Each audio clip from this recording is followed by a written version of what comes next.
Bang kan katanya teladan, kok 6 tahun dinikahi, benar tuh enggak bang? Nabi Muhammad itu diteladani bukan dari aspek usianya. Siti Aisyah itu 6 tahun dan serumah pada saat 9 tahun. Tetapi beliau menghafal 2000 hadits Nabi Muhammad. Ucapan Nabi Muhammad itu yang berupa kaidah syariat hukum-hukum dihafalnya 2000 hadits. Salam satu Tuhan.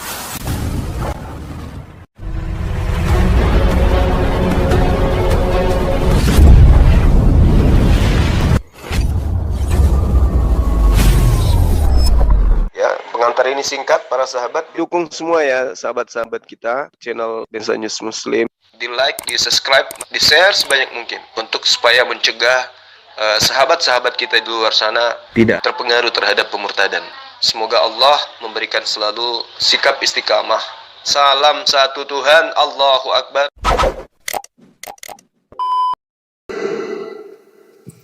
Ya kalau gitu bang, kita lihat dari tolak ukurnya.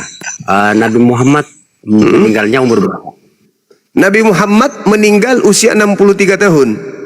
3 tahun, berarti dia tolak ukurnya sama dengan orang-orang zaman sekarang. Nah sekarang kemudian kalau Anda melihat Isa usianya berapa tahun? Menikahi Ribka.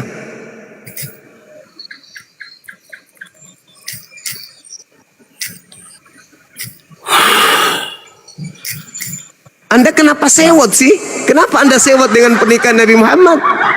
Orang di zamannya tidak ada yang sewot, keluarganya tidak sewot, lagian dia dinikahi bang, dia tidak dicabulin, dia dinikahi.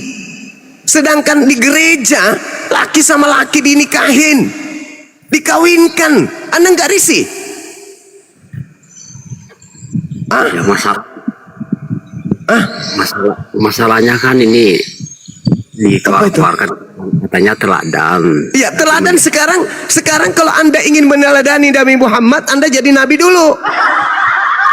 Dia menikahi Siti Aisyah itu atas perintah Allah, bukan atas nafsunya. Nabi Muhammad menikahi Siti Aisyah itu ada hikmah. Beliau kemudian mendampingi sang Nabi untuk mengajarkan kemudian hadits, mengajarkan kemudian apa yang menjadi ketetapan hukum-hukum daripada penjabaran isi Quran. Nabi Muhammad itu diperintahkan untuk menjabarkan isi Quran. Al-Quran surah An-Nahl ayat 44. Nabi Muhammad diberi wahyu berupa Al-Quran, di mana Nabi Muhammad diperintahkan untuk menguraikan isi Al-Quran, dan uraian isi Al-Quran itu Muhammad itu nama panggilan untuk orang Arab. Bisa nggak anak yang keluar dari pantat mamanya ini diturunkan aja? Kalau bisa, oke bagus. Jadi begitu saudara, beliau kemudian punya kewajiban menyampaikan dan menguraikan isi Quran. Uraian isi Quran itu yang disebut hadits, yang dihafalkan oleh Siti Aisyah, yang difungsikan sebagai hukum atau kitab kedua dari Al-Quran. Apa yang salah? Kenapa saudara yang sewot? Bukan sepupu Siti Aisyah, bukan sepupu Anda, bukan anak Anda, sedangkan orang tuanya saja justru senang bahagia anaknya dinikahi oleh seorang yang diutus oleh pencipta langit dan bumi. Dan ajaran Siti Aisyah yang diperoleh dari Nabi Muhammad itu bermanfaat bagi manusia pada hari ini. Sedangkan kalau kita berbicara mengenai Ribka atau berbicara mengenai kaidah-kaidah yang setara dengan apa yang Anda tidak suka dengan Nabi Muhammad, lalu apa yang dicontoh dari Paulus yang tidak menikah? Apa yang bisa dicontoh dari dia yang tidak menikah? Oke bang. Pelajaran baik apa yang bisa diterima dari seorang laki-laki yang tidak menikah? Oke baik. Terus kesimpulan abang, penjelasan abang seperti itu, ada data atas perintah Tuhan Muhammad menikahi Siti Aisyah. Al-Quranul Karim surah Al-Ahzab ayat ke-50. Bisa dibacakan ke saya? Siapa tahu. Ya. Wahai Nabi, sesungguhnya kami telah menghalalkan bagimu istri-istrimu yang telah engkau berikan mas kawinnya. Halal enggak tuh Siti Aisyah? Halal enggak bang? Ya kalau dari segi kata-kata ayatnya halal, tapi tidak merujuk ke nama tersebut Aisyah yang aku maksud. Ya, itulah indahnya Islam. Dan demikian pula anak-anak perempuan dari saudara laki-laki bapakmu, anak-anak perempuan dari saudara perempuan bapakmu, anak-anak perempuan dari saudara laki-laki ibumu, dan anak-anak perempuan dari saudara perempuan ibumu, dan yang hijrah bersamamu, dan perempuan mukmin yang menyerahkan dirinya kepadamu, kalau kamu ingin menikahinya, sebagai kekhususan bagimu, bukan untuk semua orang mukmin. Kami telah mengetahui apa yang kami wajibkan kepada mereka tentang istri-istri mereka dan hamba sahaya yang mereka miliki, agar tidak menjadi kesempitan bagimu, dan Allah Maha Pengampun lagi Maha Penyayang. Itu legalitasnya Nabi Muhammad bisa menikahi wanita-wanita yang kemudian ditunjukkan oleh Allah sebagai wanita yang halal untuk mereka, untuk beliau nikahi. Apakah Nabi Muhammad kemudian liar? Menikah, ada legalitas seperti itu? Enggak. Bagaimana dengan Daud? Bagaimana dengan Salomo? Kakeknya Yesus. Dan kalau kakeknya Yesus tidak berlaku seperti itu, Yesus tak ada di atas muka bumi ini.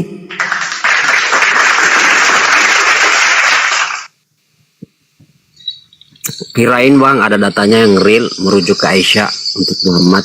Lah kan sudah dikatakan, dan perempuan yang hijrah bersamamu, dan anak-anak perempuan dari saudara laki-laki bapakmu, dan anak perempuan dari saudara perempuan bapakmu, dan seterusnya. Kan sudah ada dalilnya ini. Jadi siapa? Itu tujuan dalil tersebut itu merujuk ke Nabi atau merujuk ke umatnya Nabi? Kepada Nabi sebagai kekhususan bagimu, kan dijelaskan ayat itu. Dikatakan oleh Allah di situ, khalisatan laka. Itu Nabi sendiri yang diberikan kekhususan itu bagimu. Lalu Allah mengatakan itu bukan untuk mukmin, tapi untuk kamu aja. Coba Anda baca tuh Al-Quran surah Al-Ahzab ayat 50. Nah, apakah Nabi Muhammad kalau dia itu nikah karena syahwat, begitu ada perintah ini, pasti dia seorang raja, dia seorang pemimpin. Apalagi dikatakan bahwa dia memiliki kemampuan sebagai seorang laki-laki yang sangat luar biasa.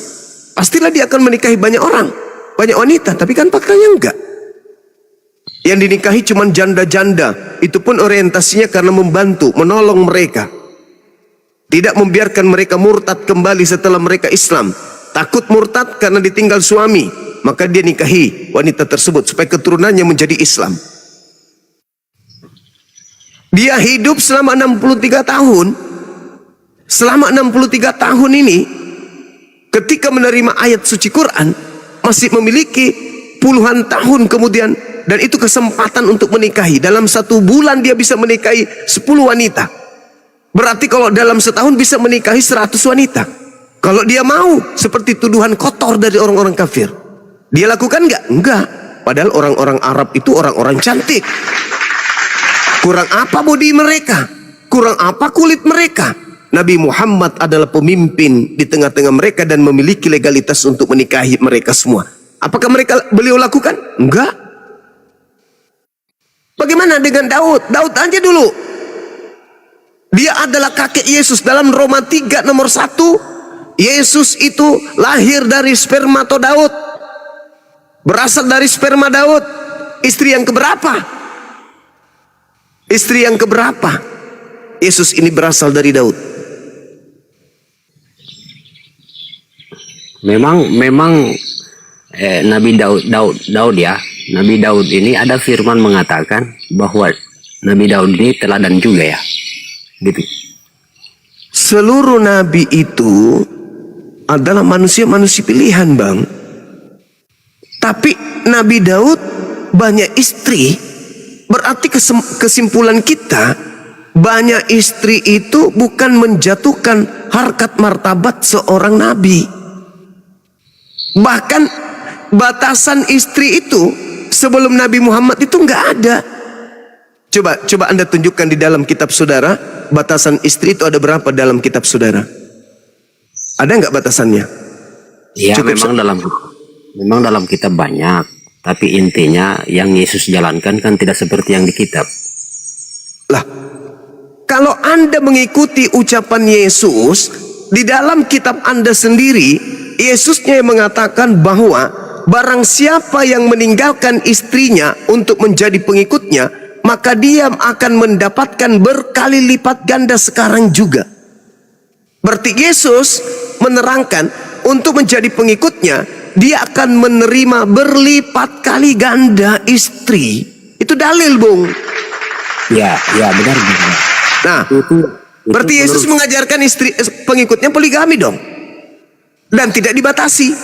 Kalau Islam poligami tapi dibatasi, cukup 1 kalau tidak sanggup.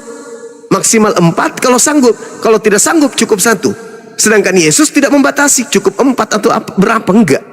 Dia cuma mengatakan berlipat kali ganda. Ya, saya rasa kalau dalil tersebut, Bang, itu bertolak belakang dengan logis kita, Bang. Kenapa Kayaknya bertolak belakang, Bung?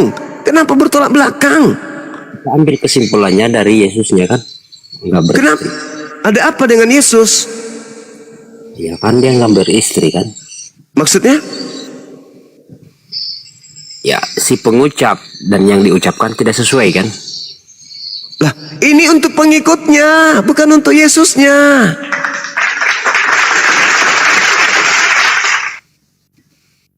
Jadi Menurut saya, seorang nabi itu, Bang, memiliki kekhususan yang tidak dimiliki oleh umatnya. Yesus bisa berjalan di atas air, umatnya bisa nggak? Enggak.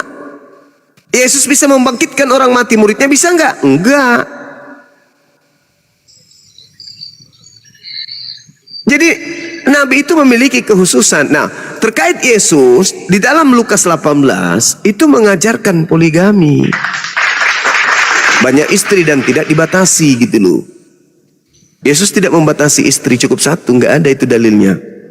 Cuma Nabi Muhammad lah yang membatasi cukup 4 istri. Ajaran Nabi Musa tidak membatasi jumlah istri. Ajaran Yesus tidak membatasi istri. Jadi kalau mau beristri ribuan orang, silakan. Tidak ada batasnya di Kristen itu. ya mana mampu, Bang, kalau dijalankan dalil tersebut. Nah, itu dia makanya. Tapi kalau Nabi Muhammad, coba di Indonesia ini, berapa jumlah umat Islam di Indonesia? 87%. Kristen, seluruh sekte, kalau digabung dia 6%. Coba Anda lihat, Anda kalkulasi, berapa yang poligami dari Islam, berapa yang poligami dari Kristen? Lebih banyak Kristen, Bang.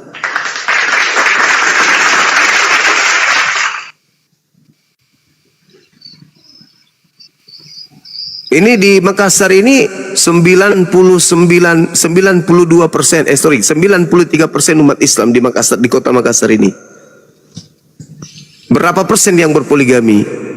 Kristen cuma berapa persen? Hitung berapa yang berpoligami?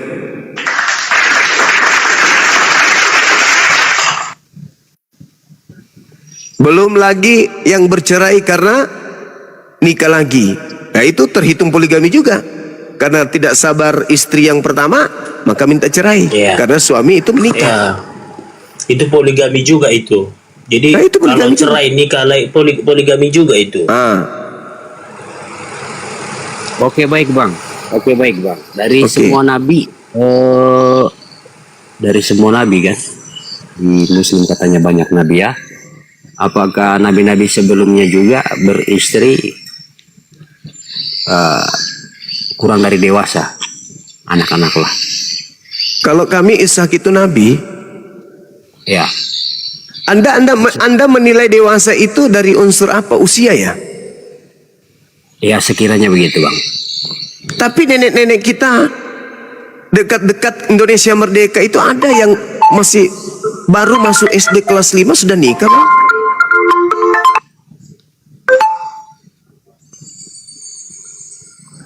Ini wanita Arab, Bang, wanita Arab 1400 tahun silam. Wanita Arab itu usia 5 tahun itu sudah sama dengan usia 16 tahun orang Indonesia. Apalagi mereka hidup di padang gurun. Fisik mereka kuat. Tidak sama seperti kita orang Indonesia. Maaf ini, itu fakta. Itu yang pertama. Yang kedua, tidak ada hukum yang dilanggar oleh Nabi Muhammad ketika beliau menikah Siti Aisyah. Hukum negara kagak, kitab suci kagak. Ayo, kitab suci mana yang dilanggar kemudian oleh Nabi Muhammad? Torah tidak. Perjanjian baru ada nggak larangan menikahi anak-anak? Coba dalilnya mana? Tidak ada. Ya tidak ada, berarti tidak ada hukum yang dilanggar. Anda seakan-akan jijik dengan perilaku beliau sampai Anda tidak bisa dijadikan teladan. Lalu bagaimana dengan pendeta-pendeta pastor yang menikahkan sejenis? Katanya orang suci, tapi menikahkan laki sama laki, perempuan sama perempuan, bahkan kepada sama binatang dinikahkan juga. Nabi Muhammad Itu kan kita kalau mengambil kesimpulan ke sana Bang, itu kan ya hukum dibuat manusia, bukan Tuhan yang buat. Nah, sama sekarang yang Anda katakan ini, itu adalah sesuatu yang diatur oleh Tuhan, tapi Anda bantah. Sedangkan kalau Anda berbicara kemudian apa yang ada di dalam agama Anda, itu juga dalilnya ada di dalam Bible Anda sendiri. Bukan dibuat pendeta asal-asalan, tidak. Tapi memang ada kemudian pengajaran yang didapatkan di dalam Bible-nya bahwasanya laki sama laki itu boleh.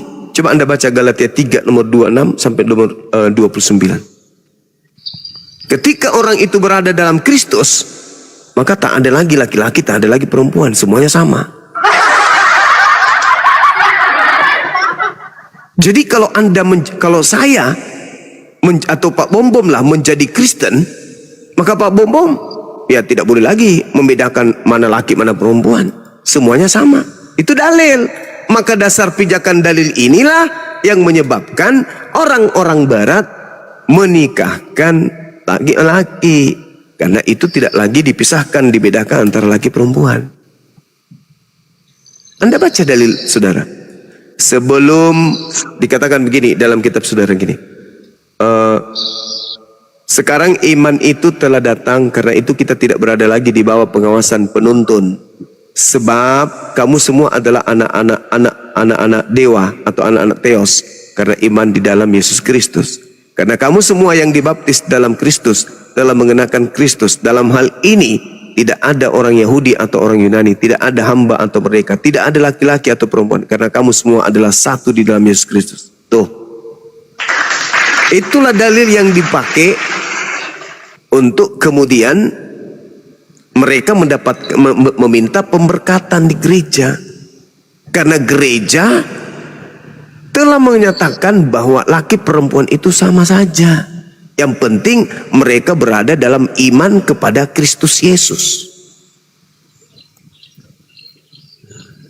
Oke, baik Bang. Jadi gini, ada pertanyaan lagi Bang. Iya. Baik.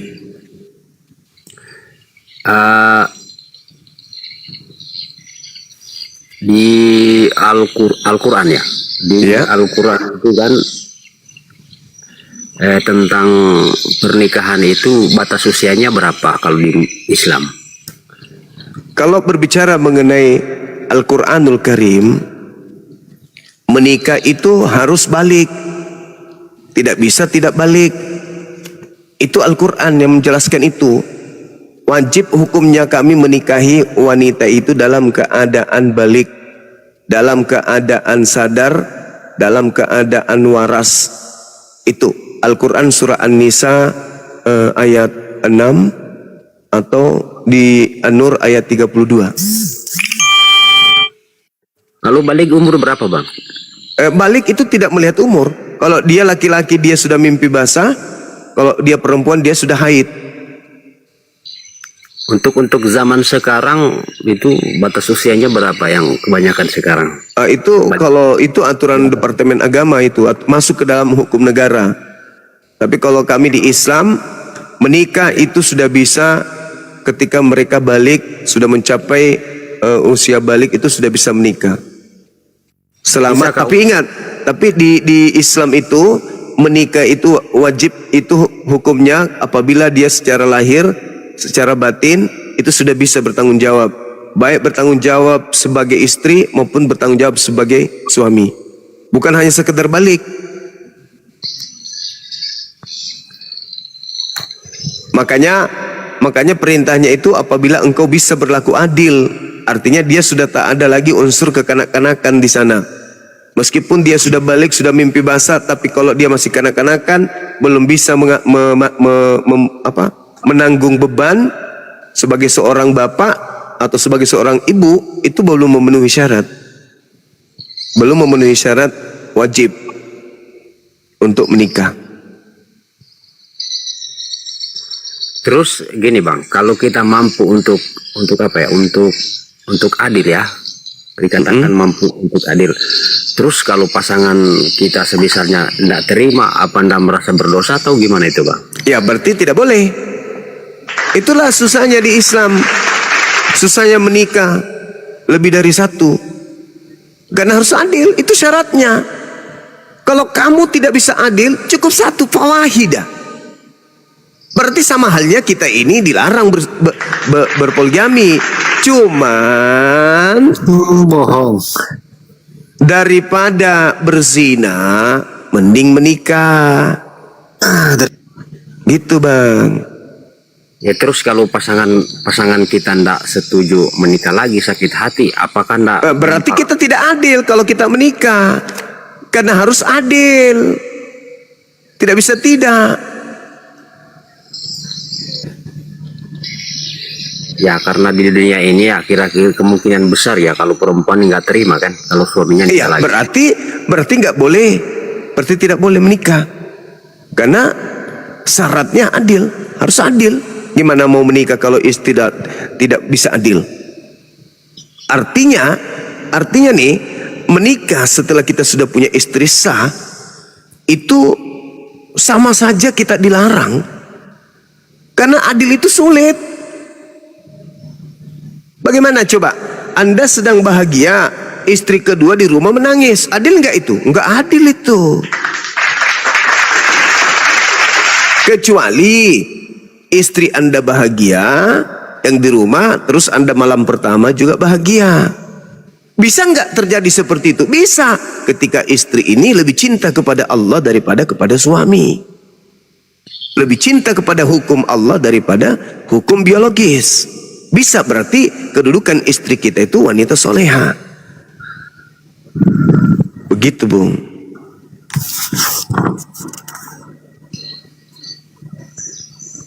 Rating berapa maksimal usianya ya? Boleh kawin? Nggak ada.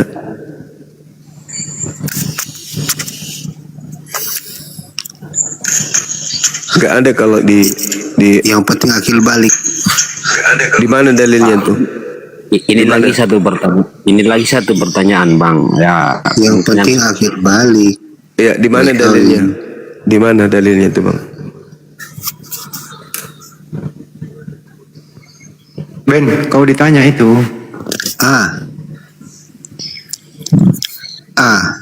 Yang bisa kawin umur berapa? Iya, dalilnya di Bible umur berapa? Karena kalau saya lihat di Bilangan 31 kitabnya Yahudi, itu yang penting dia masih perawan. Nah, cuma ikut anak saja bayi yang satu katamu hari tadi. itu juga masih perawan. Yang ikut katamu tadi, yang sudah akil balik bisa kawin umur berapa akil balik itu? Manusia ini tidak sama akil baliknya. Ya, tergantung. Makanya saya tidak mengatakan umur. Ada 11, ada 12. Iya. Jadi di masa ini 11 12 Tadi ada itu bilang mampu, enggak? 11 12 itu layak kawin enggak? Ya, karena dia sudah balik ya layak lah. Tapi ingat, bukan hanya ini kita berbicara mengenai kapan manusia itu bisa kawin berdasarkan Islam. Tapi tidak sesederhana itu menikah itu, Bang.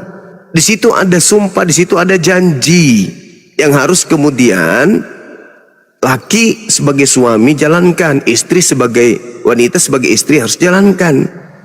Kalau mereka melakukan ijab kabul tetapi mereka tidak menjalankan apa yang mereka perjanjikan di situ, berarti mereka mencederai rumah tangga mereka sendiri. Makanya ada yang dikatakan kemudian kematangan. Mereka harus matang dari segi apa? Batin. Dari segi apa? Lahir.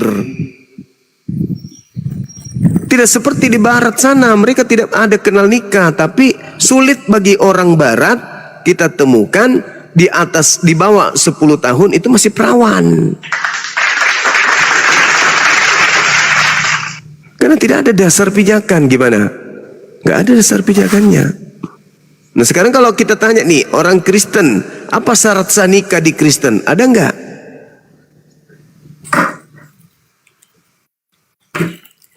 Nggak ada. Ente suka saya suka ente, punya anak, disebutlah suami istri.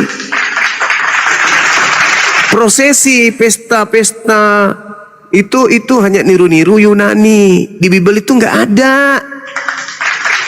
Nggak ada itu syarat sah nikah di Bible itu nggak ada. Cuma dikatakan orang laki-laki meninggalkan orang tuanya, perempuan meninggalkan rumahnya untuk dipersatukan. Nah, tapi syarat sahnya apa? Yaitu dipersatukan aja. Siapa yang persatukan? Ya diri mereka sendiri. Nggak ada itu, Bang. Bahkan nikah pun tidak dikenal di Kristen, yang ada kawin. Nikah itu ajaran Islam.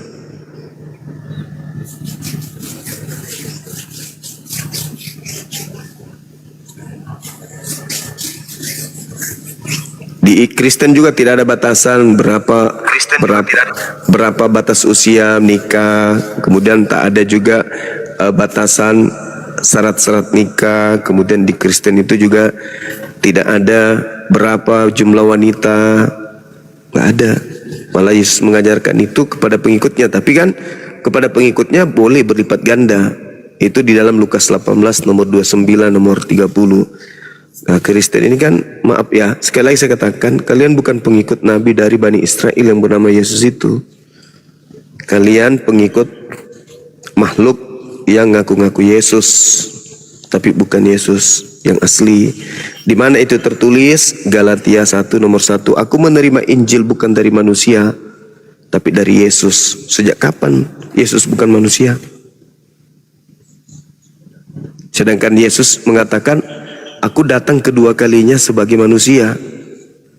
Paulus mengatakan aku menerima Injil bukan dari manusia. Berarti bukan dari Yesus asli. Karena Yesus aslinya manusia.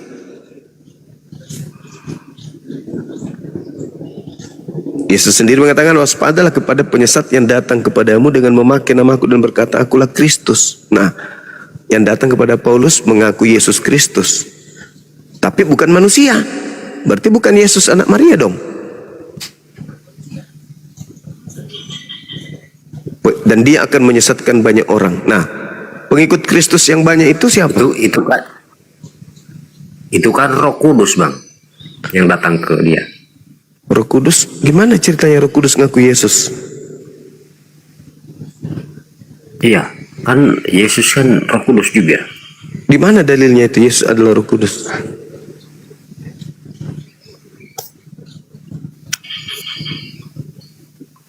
Sedangkan ketika dia dibaptis di Sungai Yordan, Undang-undang kamu tidak boleh pakai, kawan. Minta maaf.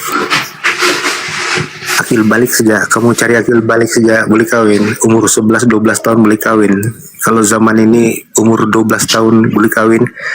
Sorry lah, kawan. nah, sekarang di kitabmu berapa tahun? Dikenakan tindakan undang-undang, kawan. Oke, sekarang di kitabmu berapa tahun bisa nikah? Di kitab kami masih valid, kawan, sampai sekarang. Kami tidak simpan, sebab itu kami tidak simpan berapa. Ikut pandangan manusia saja. Manusia ini mana yang layak kawin, mana yang tidak layak kawin, itu saja. Oh, berarti nggak ada Kalau batasan, berarti? Nggak ada batasan, walaupun sampai di bawah. Oh, Berpikir syukur, sendiri. alhamdulillah, berarti masih bagus di Islam dong. Di Ya. Islam ada batasan kalau dia sudah balik. Asal akil balik kan. Pantasan aja di barat tak ada lagi, jarang sekali anak-anak kecil yang masih perawan. Pantasan, ternyata nggak ada batasan. Makasih Anda jujur. Sorry, kawan. Sama-sama nanti manusia, kalau, kawan. nanti Iya, kalau ada orang Anda sudah kawini jujur. anakmu yang Makasih. masih 2 tahun, jangan marah ya. Kau sendiri yang ngomong loh. Kalau soal keperawanan itu jangan cakap kawan, jangan dikira agama, tiada kira agama itu soal Ya keperawanan. karena agamamu tidak membatasi. Gimana sih orang ini? Anda mengatakan sendiri kok. Sedangkan yang di jel- dalam di dalam bilangan Tapi yang- 31, tapi yang jelas itu, bilangan tapi yang- 31, bilangan tapi yang 31, jelas itu. nomor 17, nomor 18, mengambil wanita usia 1 hari pun boleh. Dalil di mana itu, Bang? 31. Itu kitabnya Yahudi tapi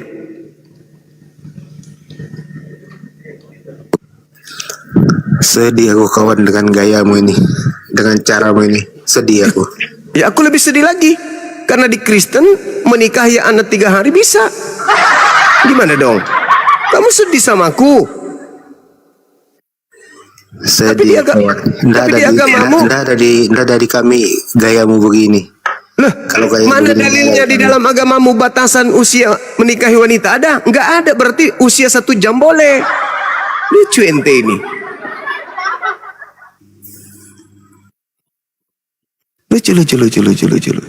Lucu banget.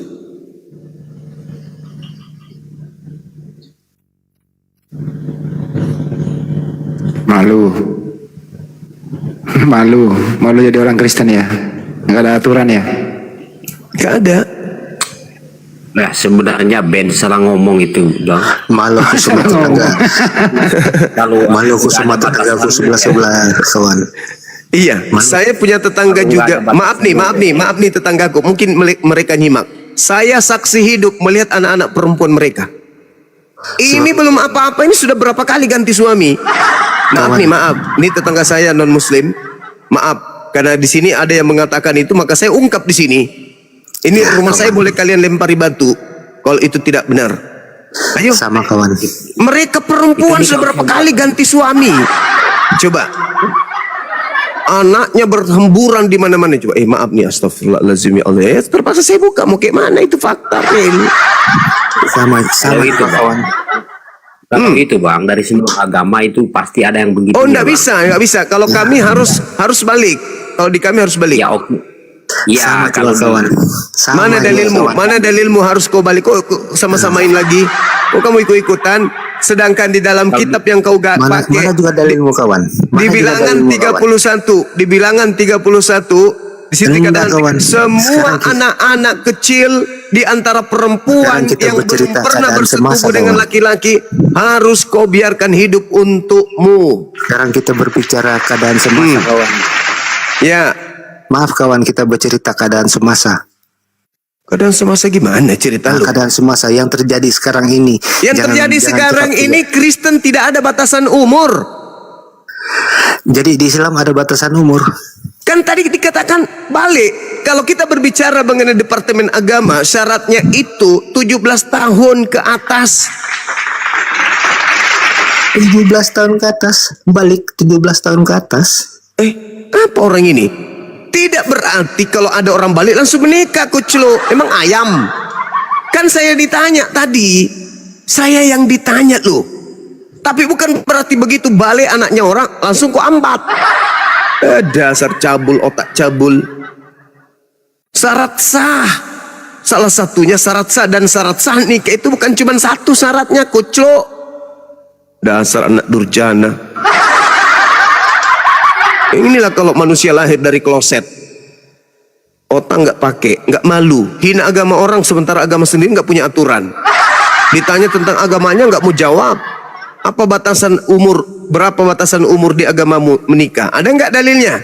Nggak ada. Lah, kalau nggak ada berarti bebas. Makanya jangan selalu tidur sama babi. Otakmu itu otak babi. Islam itu mengatur semua sistem, di mana asas Islam itu bisa dipakai sebagai asas negara. Nah, agamamu yang bisa dipakai dalam asas negara apa? Ada nggak dari kitabmu itu yang satu data aja yang bisa dipakai sebagai asas negara? Ada nggak? Tunjukkan apa? Kasih musuhmu, hancur. Apa yang bisa dari kitabmu? Satu saja yang dari kitabmu yang bisa dijadikan asas bernegara. Ada nggak? Satu aja deh, saya minta. Apa? Ada. Nggak ada. Nggak 2 ada. Yohanes 1 nomor 10 sampai 11. Mati hancur. Yang ada perang-perangan kalau pakai itu. Musuh-musuhan manusia. Saling membenci satu sama lain. Kenapa? Karena mereka tidak bisa menerima tamu orang Islam. Tidak bisa juga bersalaman dengan orang Islam. Kalau itu mereka praktekkan. Nggak bisa. Ketuhanan yang Maha Esa harus dirubah. Ketuhanan yang Maha Tunggal. Ya apa? Tritunggal. 3 dalam 1.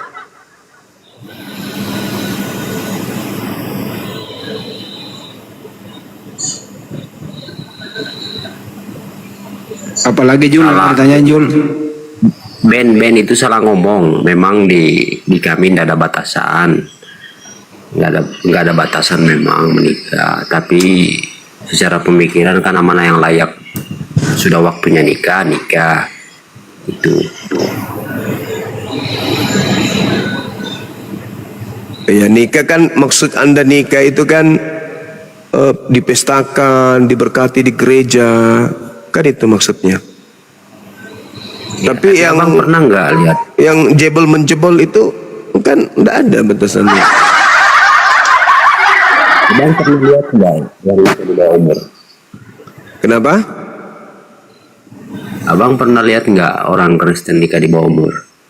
Kalau melihat menikah di bawah umur belum pernah, tapi kalau selaput darah robek di bawah umur itu banyak kali. Ya itu bukan merujuk ke Kristen saja bang. Itu dari semua sisi agama pasti ada pernah yang gituan.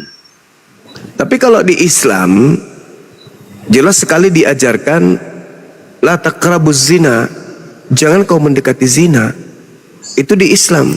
Tidak ada dalil di Bible, di kitab Islam itu pergilah bersundallah. Tapi kalau di Oke, kitab baik, saudara dalilnya. itu yang digunakan perintah bersundal itu banyak sekali. Bahkan seorang istri ketika suaminya pergi dalam perjalanan jauh boleh mengajak laki-laki untuk melakukan senggama sampai pagi. Itu di Bible saudara tuh. Makanya anak-anak itu harus dihindarkan untuk membaca Bible.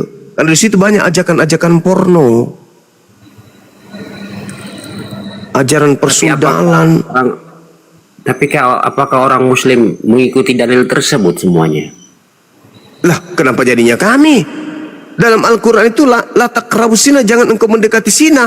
Itu kalau ada oknum yang melakukan zina berarti dia melanggar kitab sucinya. Tapi kalau di kitab saudara, coba Anda buka tuh kitab saudara. Perintah-perintah mencabuli, memperkaos itu bertaburan di kitab saudara. Bahkan ada yang dikatakan dalam kitab saudara, 2 orang perempuan memperkaos ayahnya sendiri. Oke baik. Apakah di Muslim tidak ada yang begitu kah? Nggak ada di Islam itu perintah. Di dalam Al-Quran contoh ada perempuan memperkosa bapaknya, itu nggak ada bang. Ya benar, kalau di kitab mungkin aja tidak ada. Tapi fakta yang terjadi apa ada nggak? Nah, berarti oknum. Ya makanya. Kenapa makanya? Kalau kalian juga. kitab yang mengajarkan. Kalau kami kitab Ya. kami melarang. Betul, kitab yang ngajarkan. Tapi apakah penganutnya ikut kayak gituan semua? Kalau di barat Kan iya. enggak. Kalian tidak melakukan itu karena kalian malu hidup di tengah-tengah kami. Coba tengok ke barat. Yang lebih dulu Kristen dari kalian. Tengok kepada mereka. Bagaimana hidup mereka. Jangankan laki perempuan, laki sama laki aja itu berpesta pora mereka. Bahkan mereka dibuatkan khusus Bible untuk golongan mereka tuh. Di Indonesia karena kalian hidup berdampingan dengan kami. Kalau kalian yang mayoritas, oh sudahlah, hancur. Kalian masih malu-malu karena kalian berada pada mayoritas umat Islam yang menjaga ketat, kemudian hal-hal persinahan itu jangan dilakukan. Tapi kalau kalian hidup di tempat mayoritas kalian mayoritas, nggak usah terlalu jauh bang, lihat aja ke barat. Kenapa penyakit AIDS itu berasal dari negara-negara yang mayoritas Kristen? Kenapa? Karena kitab sucinya kemudian itu yang isinya cabulnya itu lebih banyak daripada nasihat-nasihat yang baik. Bayangkan aja itu. Terlalu. Nah ini ahlinya kalau yang begitu. Silakan Ahi. Saya bikin kopi dulu sebentar. Silakan. Lanjut. Iya Ahi, lanjutlah. Saya udah berapa jam ini? Udah 3 jam lebih. Iya Lanjut, Bang. Ahi. Bahkan di dalam kitab Anda itu Tuhan mau mengadakan adegan seks di tempat umum itu gimana itu Bang? Ya, oke, baik. Oke, baik. Kenapa Anda selalu mengkulik-kulik yang ada di kitab? Pertanyaan saya itu. Karena Anda telah menipu kami. Kau katakan kitab Anda itu Oh. kitab firman dari Tuhan. Padahal jelas-jelas bukan. Mungkinkah Tuhan? Ya mungkinkah kalau itu dari Tuhan lalu Tuhan itu memerintahkan untuk ngesek di tempat umum? Seperti yang tertulis di dalam 2 Samuel 12 ayat 11 sampai 12. Beginilah firman Tuhan, bahwasanya malapetaka akan aku timpakan ke atasmu yang datang dari kaum keluargamu sendiri. Aku akan mengambil istri-istrimu di depan matamu dan memberikan kepada orang lain. Orang itu akan bersetubuh dengan istri-istrimu di siang hari. Sebab engkau melakukan secara tersembunyi, tapi aku akan melakukan hal itu secara terang-terangan di depan mata seluruh orang Israel. Ini gimana ini? Ini firman Tuhan kayak gini.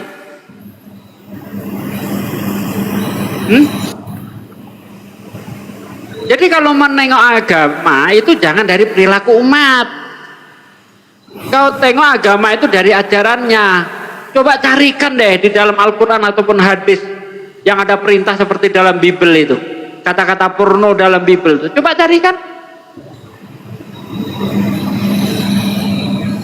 Kalau menilai agama itu dari perilaku umat, maka di dunia ini nggak ada agama yang benar.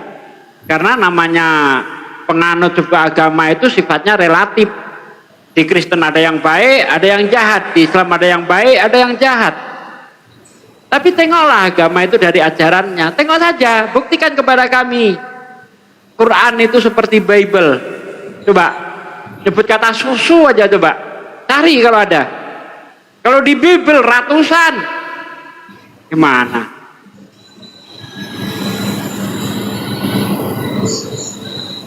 Silakan, apa komentar Anda?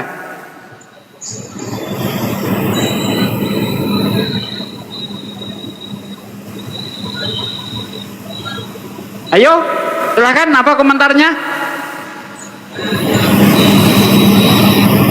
Adab. Ya, kalau memang itu diperintah kalau memang itu perintah di kitab, ya kenapa? Apanya yang salah, Bang?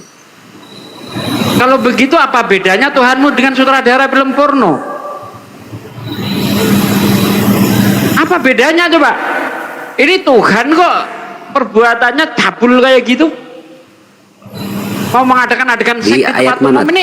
Apa ini Bang? Otak Anda normal enggak sih? Coba dibacakan dulu ayatnya. Dalilnya seperti apa? Dalam 2 Samuel 12 ayat 11 12. Ya. Beginilah firman Tuhan, nggak perlu baca saya. Bahwasanya malapetaka akan aku timpakan ke atasmu yang datang dari kaum keluargamu sendiri. Aku akan mengambil istri-istrimu di depan matamu dan memberikan kepada orang lain. Orang itu akan tidur dengan istri-istrimu di siang hari. Sebab engkau melakukan secara tersembunyi, tapi aku akan melakukan hal itu secara terang-terangan di depan seluruh mata orang Israel. Itu bunyinya ayat begitu.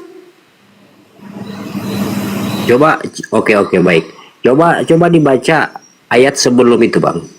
Ayat sebelum itu misalnya kalau kita lihat ayat 8. Telah kuberikan isi tuan rumahmu, istri-istri tuanmu ke pangkuanmu. Kalau masih belum cukup akan kutambahkan ini dan itu kepadamu. Tuh. Kau baca dari pasal 11 biar tahu apa kronologinya. 2 Samuel dari pasal 2 Samuel 11. Kau baca dari situ mulai dari Daud ngintip cewek mandi itu. Ya, istrinya Uria yaitu Betseba lagi mandi diintip sama Daud. Karena kemuliaan tubuhnya, karena kecantikannya, maka Daud menginginkannya. Sehingga siapa namanya istrinya Uria itu, Betseba itu hamil. Setelah mengetahui istrinya istrinya Uria itu hamil, Uria disuruh maju ke medan tempur yang sangat dahsyat supaya mati. Nah, atas perbuatan itu Tuhan menghukum Daud. Ngomong melalui Nabi Nathan. Paham enggak sih, Bang? Jangankan cuma ayat sebelumnya, dari pasal sebelumnya saya tahu, Bang.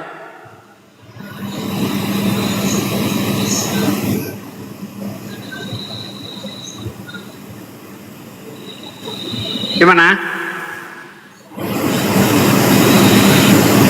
Ya, gimana mau jawab Bang kalau sesuai dengan yang di kitab begitu? Jadi kau imani itu sebagai firman Tuhan. Itu lebih tepatnya firman Tuhan apa firman hantu? Bagaimana mungkin Tuhan mau melakukan sesuatu yang abnormal ya, merusak moral kayak gitu?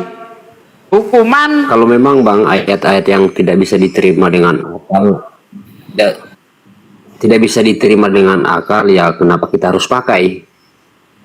Nah, sekarang yang jadi masalah kan semua orang Kristen semua mengakui Tuhan itu maha suci kan, maha mulia kan.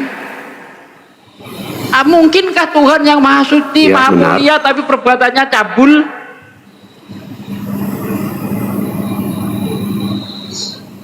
Mungkin Pak Presiden misalnya bikin aturan kalau orang ketangkep zina ditelanjangi, dikelilingkan kampung gitu kan. Kira-kira masuk akal enggak? Tidak mungkin ya. Jadi apakah mungkin perbuatan-perbuatan cabul seperti itu kita sandarkan kepada Tuhan Sang Maha Suci? Tidak mungkin Bang. Itu baru satu ayat saya kupas itu, masih banyak yang lainnya. Ya tapi kan itu Bang tidak terjadi. Faktanya nggak terjadi. Terjadi Bang. Di mana? Terjadi di dalam 2 Samuel 16 ayat 22. Terjadi Maksud di saya situ. di kehidupan nyata terjadi enggak? Nah itu kan nyata itu. Apakah itu dongeng doang? Ketika Absalom menzinai gunde-gunde ayahnya di depan seluruh mata orang Israel, itu dongeng, nggak pernah terjadi. Coba kau baca 2 Samuel 16 ayat 22 itu. Dibentangkannya lah apa itu? Sotoh itu. Coba kau baca itu.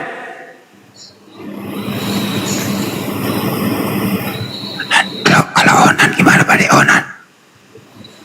Kalau Onan itu gara-gara tidak mau meneruskan keturunan abangnya sehingga membuang maninya keluar, ya kan, dibunuh oleh Tuhan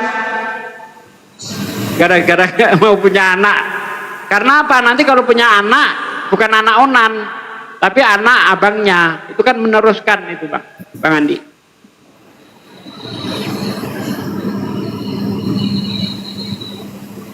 Ya, Al-Quran subhanallah, Al-Quran itu suci mulia, tidak ada kata-kata yang boros, tidak ada kata-kata yang cabul, tidak ada kata-kata yang tidak mendidik. Padahal kalau kita lihat misalnya di dalam 2 Tesalonika 2 ayat 16, segala yang tertulis di dalam kitab suci diilhami oleh Roh yang bertujuan untuk mengajar, ya, bermanfaat dan bertujuan untuk mengajar. Terus apa pelajaran apa yang bisa kita dapat?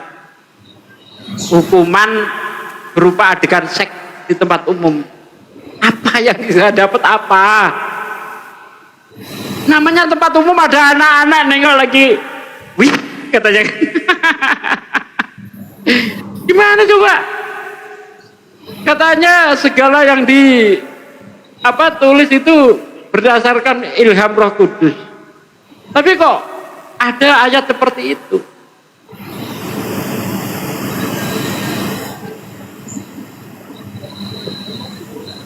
Bagaimana dengan Hosea 1 nomor 2 Pak De? Perintahnya ngapain? Gak anu Bang Andi. Mau nyebut itu sebenarnya gak tega aku Bang Andi.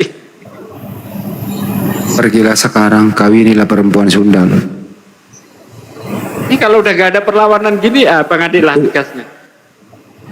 Itu kita lihat konteks dari awal Bang, jangan kita potong-potong, makanya maknanya akan tidak bagus. Bang, Anda belum minta melihat konteks, udah saya terangkan dari tadi. Dari pasal 11 kau baca konteksnya itu apa, kronologinya itu seperti apa sehingga terjadi hukuman itu. Kalau Daud dihukum nggak ada masalah sebenarnya, tapi hukumannya ini kok tidak mendidik. Hukumannya kok seperti apa? Hukuman apa, Bang?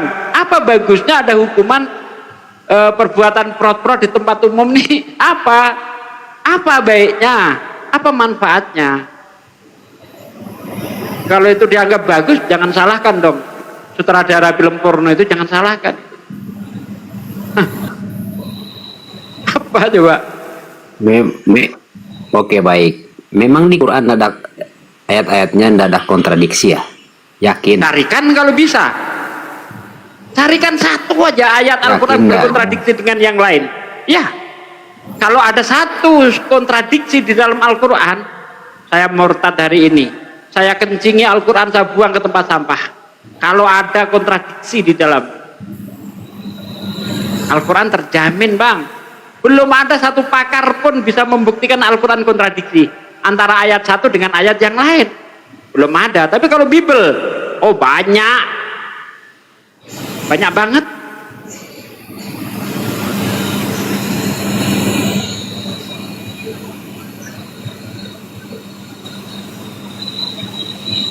Saya tantang seluruh orang Kristen, tunjukkan satu ayat aja, ayat Al-Quran bertentangan dengan ayat yang lain.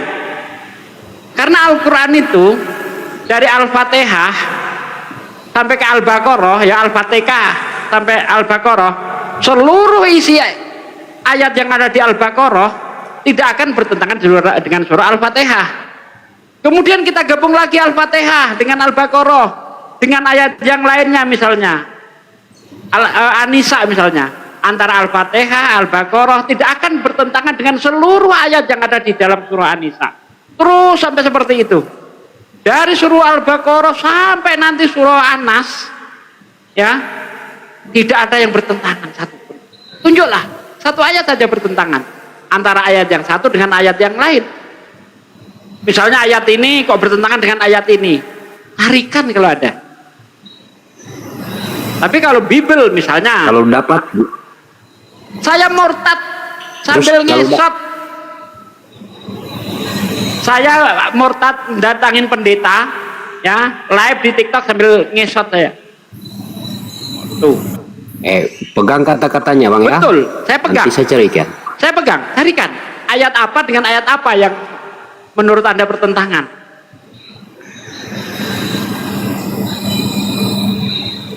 Kita udah 17 tahun, Bang, terjun di dunia debat, sudah kita kulik semua itu. Bukan sembarangan. Ya, Kalau oke. Kalau di masalah dalam itu mungkin. Al-Quran Tapi nanti ada- saya carikan. Silakan. Allah sendiri sudah berfirman. Tapi Kalau Al-Quran itu bukan datang dari sisi Allah, maka kamu akan mendapati pertentangan yang sangat banyak di dalamnya. Kalau ada pertentangan berarti Allah bohong. Kalau dia bohong, dia bukan Tuhanku. Gitu. Tapi kalau Yesus, banyak kali bohongnya. Bahkan iblis pernah ditipu oleh Yesus. Mau tahu ayatnya? coba Kasih tahu. bacakan, Bang. Matius 4 ayat 10. Yesus berkata, "Nyala iblis, sebab ada tertulis, engkau harus menyembah Tuhan Allahmu dan hanya kepadanya saja engkau berbakti." Buktikan kepada saya iblis diperintah nyembah Tuhan di mana? Tertulis di mana itu? Memang dari segi apanya yang salah ayatnya itu, Bang? Yesus berkata, Salahnya "Nyala apa? iblis, Kayak gitu. sebab ada tertulis, engkau harus menyembah Tuhan Allahmu dan hanya kepadanya saja engkau berbakti." Carikan kepada saya ada tertulis iblis disuruh nyembah Tuhan di dalam Biblemu. Coba carikan. Kalau tidak ada tertulis berarti dia bohong. Ayo carikan. Di mana ada iblis disuruh nyembah Tuhan? Ya, kalau di Bible ya tidak ada memang. Itu kan Tidak perintah ada, pada saat berarti itu. Yesus pembohong. Berarti apa yang saya katakan tidak salah. Satu lagi misalnya, Yesus berkata di dalam Yohanes 8 ayat 24, "Iblislah bapakmu, bapak segala dusta, pembunuh manusia sejak semula." Tunjukkan dusta iblis apa dalam Bible? Apa dusta iblis? Saya tantang kemarin tuh seluruh orang Kristen. Buktikan iblis itu pernah berdusta dalam Bible, di dalam perjanjian lama. Mana? Apa dusta iblis? Terutama mengenai masalah Adam makan buah itu. Gimana iblis itu bohongin Adam? Apanya yang bohong? Pembunuh manusia sejak semula. Kapan iblis membunuh? Membunuh manusia kapan? Bukankah Tuhanmu yang membunuh manusia? Di dalam 1 Samuel 15 ayat 3, pergilah kalahkanlah orang Amalek, bunuhlah semua laki-laki dan perempuan, anak-anak dan kanak-kanak yang masih menyusu, kambing, domba dan keledai, disuruh bunuh semua. Mana iblis ada perintah membunuh? Ulangan 20 ayat 10 sampai 15 misalnya. Apabila engkau mendekati suatu kota untuk menguasainya, ya, maka tawarkanlah perdamaian. Apabila kota itu membuka gerbangnya untuk berdamai denganmu, maka seluruh orang yang ada di kota itu untuk menjadi budak dan kerja rodi. Tetapi apabila kota itu melakukan perlawanan, maka bunuhlah semuanya dengan mata pedang. Kapan iblis pernah bunuh orang? Kapan? Tuh, Yesus bohong lagi tuh. Iblis pembunuh manusia, pendusta sejak semula katanya. Mana? Iblis pernah bunuh. Ini bukan saya bela iblis loh ya. Saya berbicara konteks yang ada di Bible. Kapan iblis membunuh? Kapan iblis dusta? Kalau enggak, Yesus bohong lagi, ini ketahuan. Abang ini jangan selalu kata-katain bohong ya. Nah, ini banyak yang dengar ini, Bang. Silahkan anda bantah kalau bisa. Saya akan berhenti mengatakan Yesus bohong kalau ada yang bisa bantah Bang. saya. Kira-kira kalau Saya open camp nih, Bang. Muhammad dikatakan Open bohong, camp, nggak ada takut-takutnya saya. Kalau ada data, saya nggak ada takut-takutnya. Saya tidak berani fitnah, tidak berani menghujat. Ingat, ini saya, silahkan screenshot. Saya tidak pernah menghujat, tidak pernah berdusta, tidak pernah fitnah, tidak pernah memelintir kitab orang. Yang saya sampaikan ya seperti itu. Nah, kalau tidak terima, mari kita diskusikan. Tidak ada tadi ngaling-ngaling. Ini tetangga saya Kristen semua nih, depan Kristen, samping Kristen. Takut saya? Enggak, ini data. Apa yang saya takutkan? Open camp saya. Apa yang saya takutkan, Bang? Tidak ada. Intang surullah yang surkum wa yusabit akdaman. Jika kamu bantu itu Islam, agama Allah, maka Allah akan permudah urusanmu dunia akhirat. Alhamdulillah, mudah hidup saya.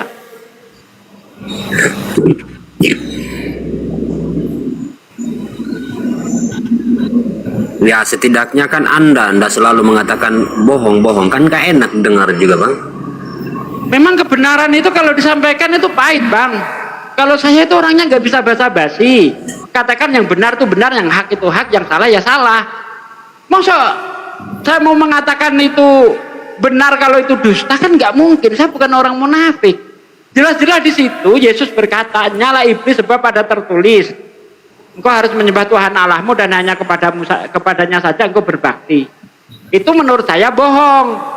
Silahkan kalau Anda punya bantahan, kita selesaikan. Ya bantahan itu kan bantahannya perintah pada saat itu, nggak mungkin lagi tertulis di Bible. Itu kan kepada setan. Kira-kira kalau tertulis di Bible, siapa juga yang mau ini? Setan kok disuruh? Setan itu, iblis itu lebih jujur daripada Yesus. Iblis pernah berkata begini kepada Yesus, Bang. Matius 4 ayat 6. Apa kata iblis? Malaikat akan datang menatang engkau di atas tangannya supaya kakimu jangan terantuk kepada batu. Itu tertulis, Bang. Sebab ada tertulis, kata iblis kepada Yesus ketika Yesus dicobai di padang gurun itu. Ya. Sebab ada tertulis tentang engkau. Malaikat akan datang menatang engkau di atas tangannya supaya kakimu jangan terantuk kepada batu. Itu tertulis dalam Mazmur 91 ayat 11-12. Baca kalau nggak percaya. Iblis niru ini, Yesus niru iblis nih. Oh, ada tertulis juga iblis. untukmu. Ya, ada tertulis kamu harus menyembah Tuhan. Mana ayatnya? Iblis lebih benar daripada Yesus dalam masalah ini. Bukan cuma iblis yang pernah ditipu oleh Yesus, murid-muridnya juga pernah ditipu oleh Yesus. Di mana? Lukas 24 ayat 44 sampai 46. Kata Yesus harus digenapi semua yang tertulis di dalam kitab Taurat dan kitab para nabi. Nah, harus digenapi yang tertulis tentang aku di dalam kitab Taurat dan kitab para nabi, juga kitab Mazmur. Kemudian Yesus membuka pikiran mereka sehingga mereka mengerti kitab suci. Lalu kata Yesus, ada tertulis demikian, Mesias harus menderita, mati dan bangkit dari antara orang mati pada hari yang ketiga. Tertulis di mana juga? Kitab Taurat ada 5, Kejadian, Keluaran, Imamat, Bilangan, Ulangan. Kemudian ada kitab para nabi dan kitab Mazmur. Ada tertulis di mana itu? Tertulis Bang, artinya sudah ditulis. Memang kita harus jujur. Memang kita harus jujur, tidak ada tertulis memang di kitab Mazmur. Oke. Makanya kalau nggak ada tertulis jangan keberatan kalau saya katakan Yesus pembohong. Apa artinya tertulis Bang? Sudah ditulis, termaktub atau tersurat, itu namanya tertulis. Kalau tersirat bukan tertulis. Silakan kawan-kawan Kristen, saya katakan Yesus pembohong dengan ayat-ayat yang sudah saya buktikan. Silakan bantah kalau bisa.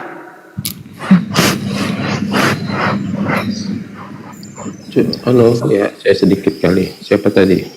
Kecil suaranya, kecil Bang. Ya saya sedikit kali. Bang Sugi, coba dibaca ayatnya itu yang Bang Sugi angkat tadi. Yang mana tuh? Yang ketika Yesus dicobai oleh iblis tadi itu. Matius 4 ayat 10. Coba dibaca. Nyala iblis, sebab ada tertulis, engkau harus menyembah Tuhan Allahmu dan hanya kepadanya sajalah engkau berbakti. Terus Bang Sugi menganggap itu Yesus berbohong. Ya, karena nggak ada tertulis seperti itu. Iya, tidak ada tertulis di mana? Ya tentu di dalam kitab perjanjian lama dong. Emang di zaman Yesus ada kitab apa? Adakah Yesus katakan tertulis di dalam kitab perjanjian lama? Atau tertulis di dalam sekarang Taurat? tertulis di mana? Tertulis di mana? Sekarang tertulis di mana? Jangan ngeles Bang. Ketika Yesus berkata ada tertulis, oke, kalau Anda mau bantah gitu. Sama-sama seperti halnya iblis pernah ngomong sama Yesus, sebab ada tertulis tentang engkau.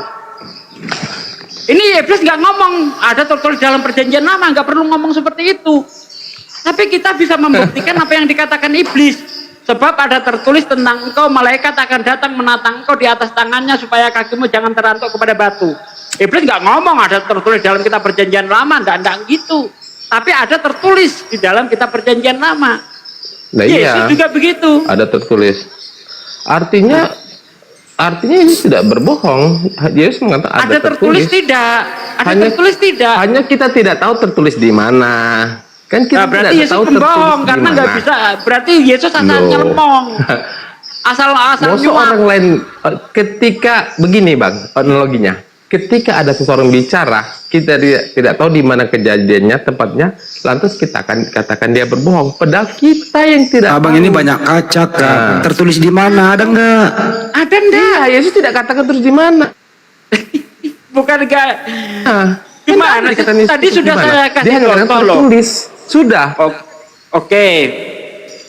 Yesus juga pernah ngomong begini. Ada tertulis, jangan engkau mencobai Tuhan Allahmu. Itu ada tertulis. Ada tertulis Bang. Di dalam kitab Ulangan 6 ayat 9 seingat saya.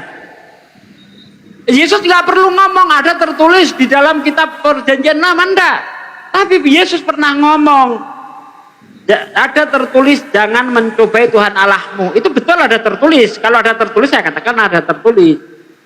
Berarti ketika Yesus ngomong ada tertulis itu konteksnya di dalam perjanjian lama. Tidak mungkin Yesus itu ngomong ada tertulis tapi di luar kitab, itu nggak mungkin. Karena Yesus seorang nabi. Maka yang dibicarakan Yesus tentu seolah sebuah kitab. Gak mungkin Yesus itu ngomong ada tertulis tapi tertulis di catatan rentenir. Itu gak mungkin.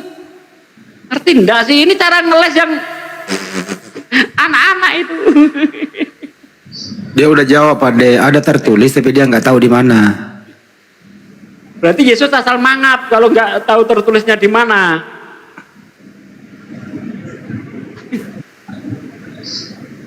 Yalah kawan-kawan, debat itu yang elegan gitu loh. Yang kayak anak-anak lah debat tuh.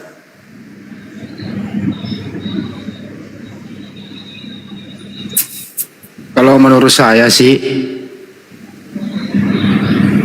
itu bukan perkataan Yesus. Karena Yesus sudah nggak ada, baru itu disusun kembali. Lebih cari selamat aja Jun. Tidak semua yang ada di Bible itu perkataan Yesus. Selamat Setuju nggak, kemana, Jun? Bang? Hah? Selamat kemana? Kamu setuju semua yang ada di Bible itu perkataan Yesus?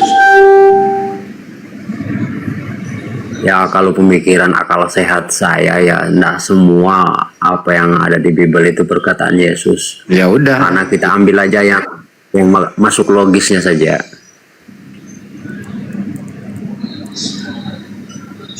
Ya kalau itu jawabanmu berarti kamu berpikiran sehat.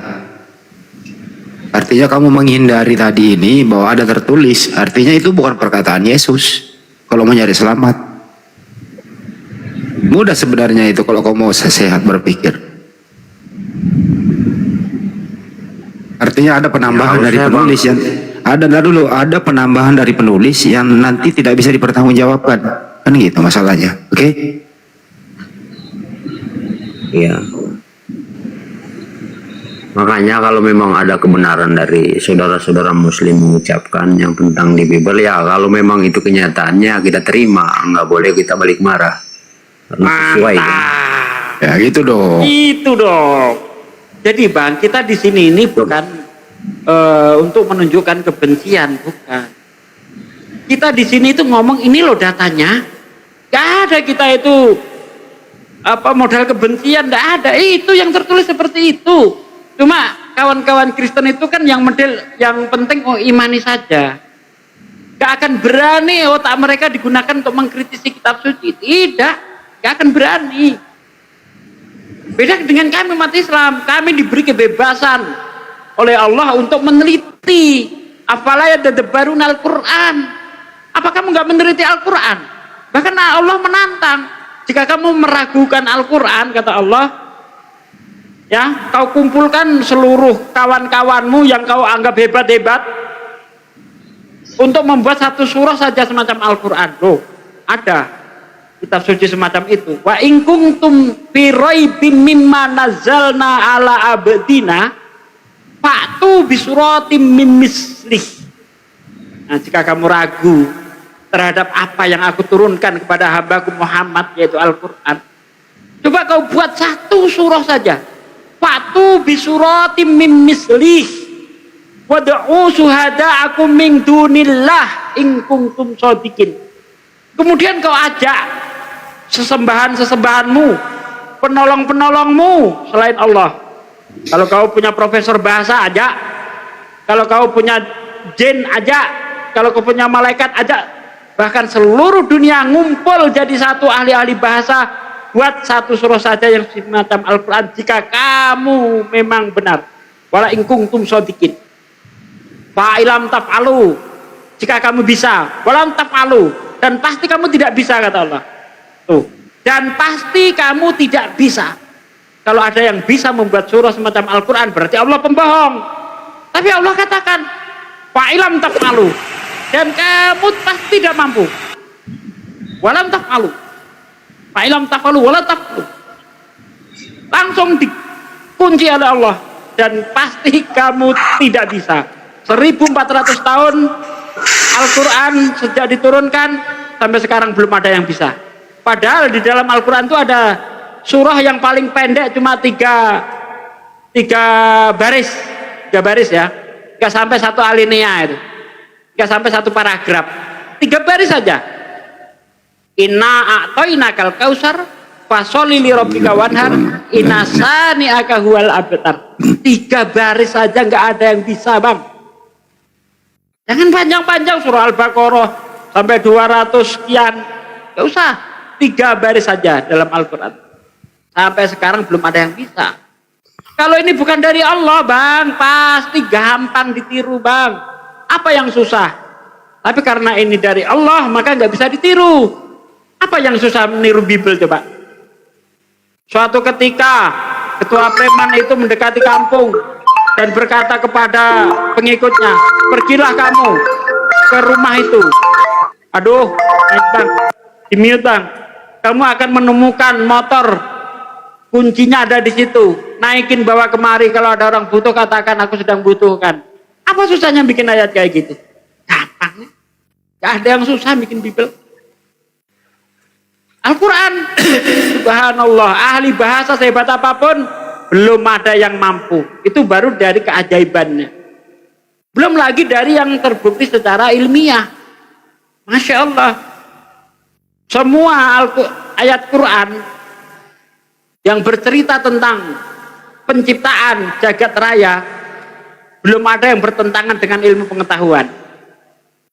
Satu pun belum ada. Allah mengatakan dalam surah Al-Anbiya ayat 30, awalam yarol ladina kafaru anas samawati wal ardu kanat tarattum fafatanahuma. Kita tahu ilmuwan-ilmuwan sekarang semuanya sepakat dengan namanya teori Big Bang, ya, ledakan besar. Awal mula jagat raya diawali dengan ledakan besar. Dari ledakan besar itulah nanti tercipta matahari dan segala isinya, benda-benda langit dan segalanya.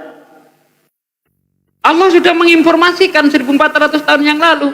Apakah orang-orang kafir tidak tahu bahwasanya dahulu langit dan bumi adalah satu yang padu, lalu kami pisahkan di antara keduanya? Teori Big Bang Al-Quran berbicara teori Big Bang 1400 tahun yang lalu. Coba, Bang. Dari bersuara.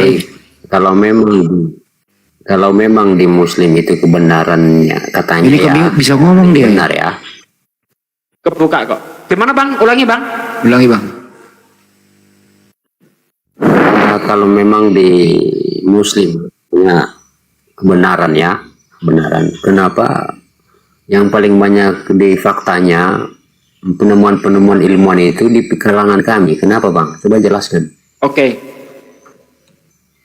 Kenapa orang-orang Kristen, iya saja, Bang. Kenapa orang-orang Kristen itu sekarang itu lebih maju di bidang ilmu pengetahuan daripada orang Islam?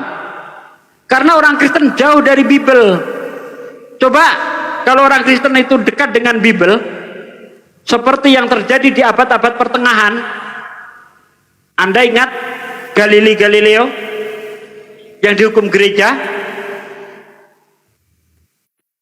Itu sebabnya apa, Bang? Ya. Orang Kristen gereja masa itu menolak ilmu pengetahuan karena tidak sesuai dengan Bible. Menurut Bible, pusat tata surya adalah bumi. Makanya nanti matahari diciptakan hari keempat, bumi hadir di hari pertama. Nah, Galileo mengatakan pusat tata surya adalah matahari. Kenapa Al-Quran ini sekarang mundur? Orang Islam jauh dari Quran. Tuh, orang Islam jauh dari Quran, dia mundur di bidang ilmu pengetahuan. Orang Kristen jauh dari Bible, dia menguasai ilmu pengetahuan. Ini sejarah. Bagaimana Islam pernah mengalami zaman keemasan. Ilmuwan-ilmuwan Islam bermunculan. Ada Al-Hindi, ya, ada Ibnu Sina, Al-Jabar. Coba, lensa ini siapa yang menemukan pertama kali? Ilmuwan Islam bukan? Angka 0 itu siapa yang menemukan? Ilmuwan Islam bukan? Coba kalau nggak ada angka 0, bisa orang bikin komputer? Kalau Anda memang ahli coding, kau lihat tuh 00000, entah apa-apa pun saya nggak maksud. Tanpa ada angka 0, nggak ada ilmu pengetahuan. Siapa yang penemunya? Orang Islam. Coba orang Kristen dekat dengan Bible. Hancur ilmu pengetahuan karena nggak sinkron, Bang. Contoh nih. Kejadian 1 ayat ayat 5, ayat 3 sampai 5 ya. Berfirmanlah Allah, jadilah terang. Terang, maka terang itu jadi. Allah melihat terang itu baik, maka dipisahkan dari gelap. Yang terang dinamakan siang, yang gelap dinamakan malam. Allah melihat semuanya itu baik, jadilah petang, jadilah pagi, itulah hari pertama. Berfirmanlah Allah, jadilah cakrawala di tengah-tengah segala air. Hendaklah cakrawala itu memisahkan air yang di bawah dan air yang di atas. Allah menamai cakrawala itu langit. Hendaklah air berkumpul pada satu tempat sehingga nampaklah yang kering. Tempat berkumpulnya air diberi nama laut, tempat yang kering dinamakan darat. Allah berfirmanlah Allah, hendaklah bumi menumbuhkan tumbuh-tumbuhan yang berbiji, yang menghasilkan biji, dan tumbuh-tumbuhan yang bertunas dan menghasilkan tunas, sehingga ada tumbuh-tumbuhan di padang. Allah melihat semuanya itu baik, jadilah petang, jadilah pagi, itulah hari ketiga. Berfirmanlah Allah, jadilah benda-benda penerang di cakrawala untuk memisahkan gelap dari terang sebagai tanda waktu, bulan, dan masa-masa. Allah menciptakan 2 benda yang sangat besar di cakrawala untuk menerangi bumi. Allah juga benda yang lebih besar menguasai siang, benda yang lebih kecil menguasai malam. Allah juga menciptakan benda-benda, Allah juga menciptakan bintang-bintang di cakrawala. Allah melihat semuanya itu baik, jadilah petang, jadilah pagi, itulah hari keempat. Hari keempat baru ada matahari, ada bulan, ada bintang. Terang di hari pertama sudah nongol. Ini cacat ilmu pengetahuan enggak? Ya, kalau menurut saya sih itu kan ini Tuhan, nggak bisa kita kita pikirkan. Itu benar enggak, Bang? Benar enggak? Yang diceritakan itu benar enggak? Ya benar, Bang. Oh, benar. Apa salahnya, Bang? Benar itu, definisi benar itu apa, Bang? Bisa dikatakan sesuatu benar itu apa sih? Antara pernyataan dan kenyataan harus sesuai, betul enggak? Ya benar, tapi itu kan masa ini saya bilang nih, ini rokok, benar apa salah? Segampang itu, Bang. Ini rokok, ini benar apa salah nih? Ya. Ini rokok, benar salah? Ya benar. Ya benar, itu korek. Saya katakan ini rokok, Ya, benar apa salah? Ya, Saya katakan ini rokok, benar apa salah? Ini rokok, saya bilang. Ya, keliru. Benar apa salah? Keliru, kenapa? Keliru. Kenapa bisa keliru? Ya memang itu bukan rokok. Karena Ya, itu memang bukan pernyataan rokok, saya, kan korek. bentar, Bang. Karena pernyataan saya dengan kenyataannya berbeda, betul enggak? Iya Ya kan? betul. Nah ya, jadi benar, ya benar, definisi benar itu antara pernyataan dengan kenyataan harus sesuai. Saya bilang ini korek, pernyataan saya ini korek, kenyataannya memang ini korek. Tapi kalau saya bilang ini korek, ini rokok, pernyataan saya mengatakan ini rokok, tapi kenyataannya ini korek. Jadi nggak benar.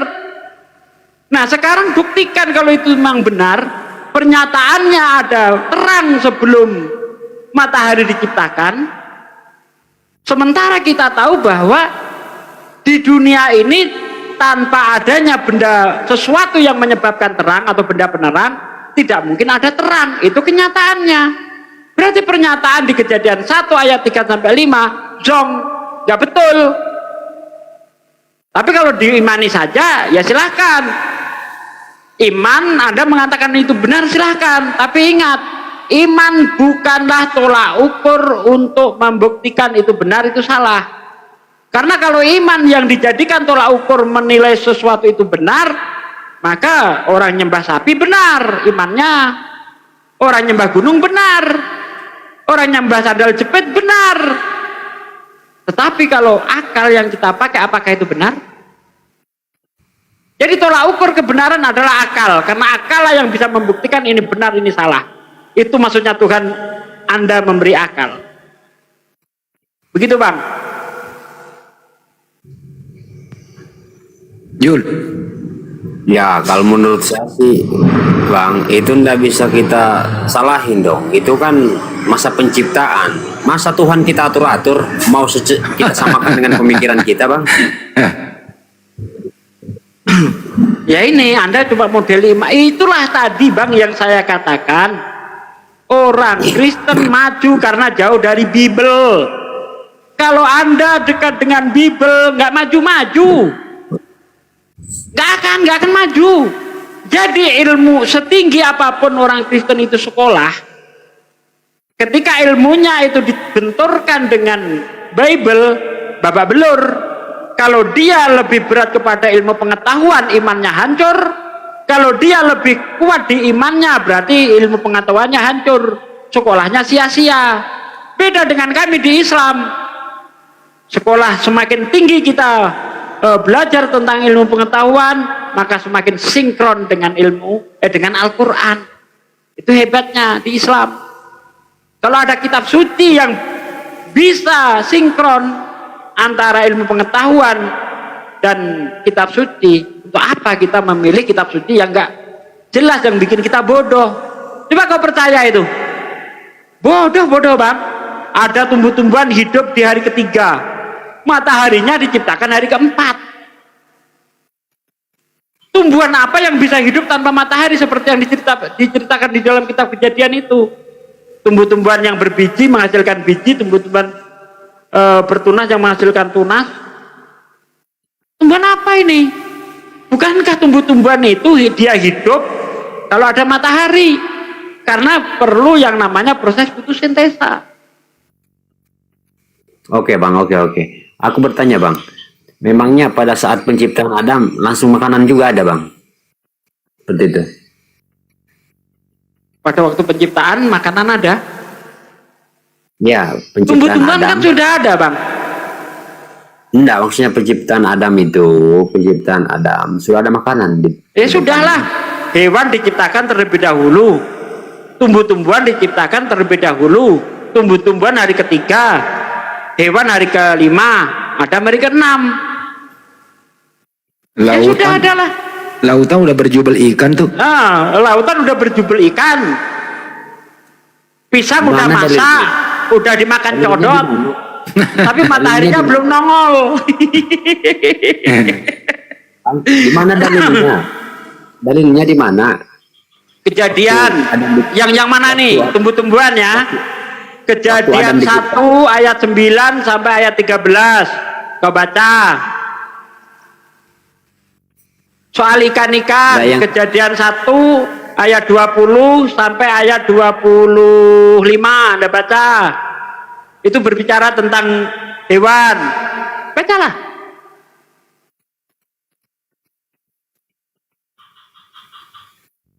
Durian udah jatuh, pisang udah dimakan codot. Mataharinya belum nongol juga, Bang Andi. Gimana coba? Tapi di situ Tapi di situ sih ada benarnya dikit. Manusia diciptakan terakhir hari ketujuh, Tuhan istirahat. Agak sinkron sama sekali, Bang. Coba carikan ayat-ayat Quran yang tidak sesuai dengan pengetahuan mana sih ketika berbicara tentang penciptaan. Misalnya Allah menceritakan tentang embriologi di dalam surah Al-Mu'minun ayat 12. Itu jelas tuh. Ya. Kemudian dari setitik air mani itu kami jadikan sesuatu yang mirip lintah. Ilmu embriologi modern menjelaskan manusia ketika ibu hamil antara 15 sampai 25 hari, ya, ketika kita masih berbentuk zigot, itu masih berupa lintah. Cek kalau nggak percaya itu perkembangan manusia di dalam rahim itu, ceklah. Sementara menurut Bible ayat 10 ayat 10, benarkah engkau Tuhan? Bukankah engkau Tuhan yang mencurahkan aku seperti susu dan mengentalkan aku seperti keju? Emang ilmuwan mana yang mengatakan bahwa manusia itu awalnya seperti keju? Al-Quran lebih benar. Coba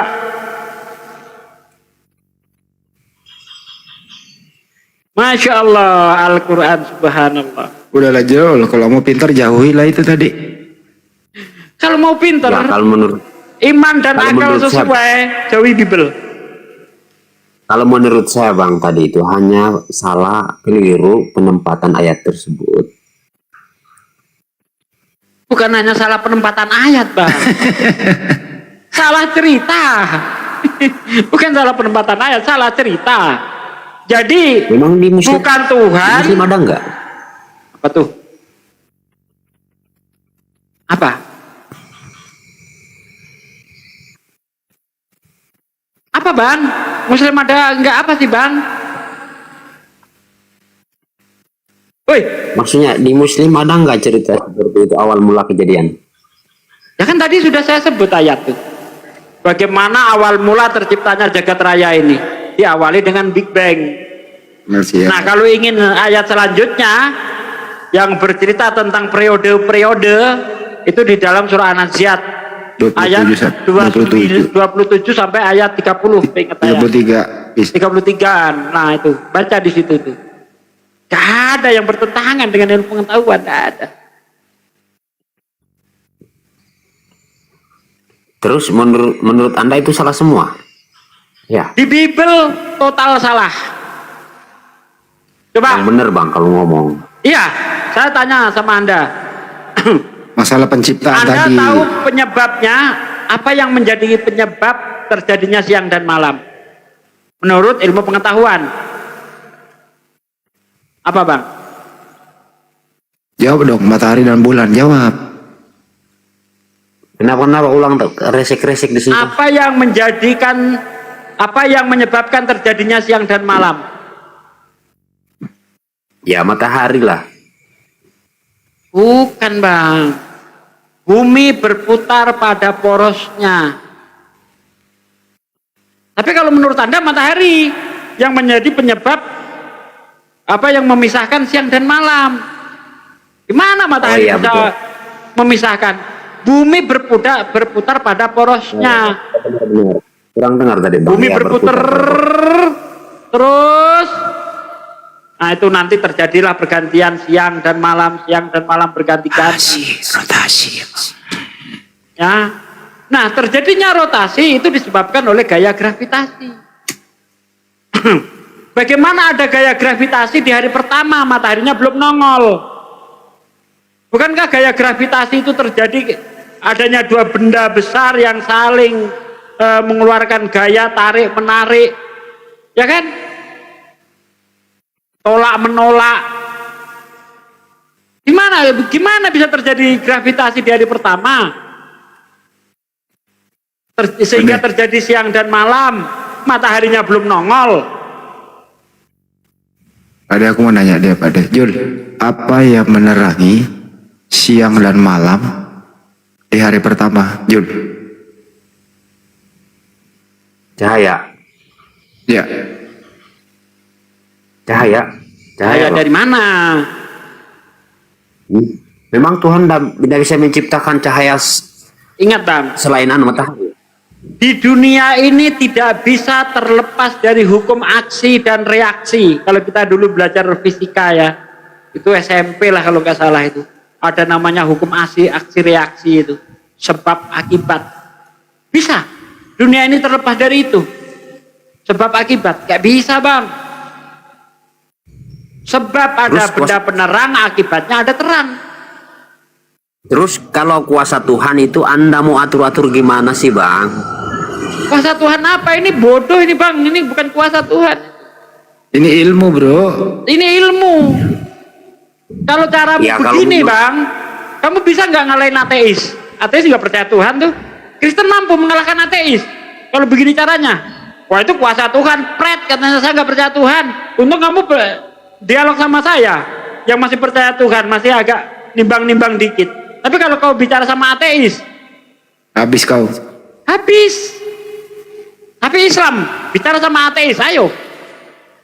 Saya Habis tanya dia. misalnya, ateis saya tanya, sejak kapan manusia mengetahui bumi itu selain berrotasi dan berevolusi?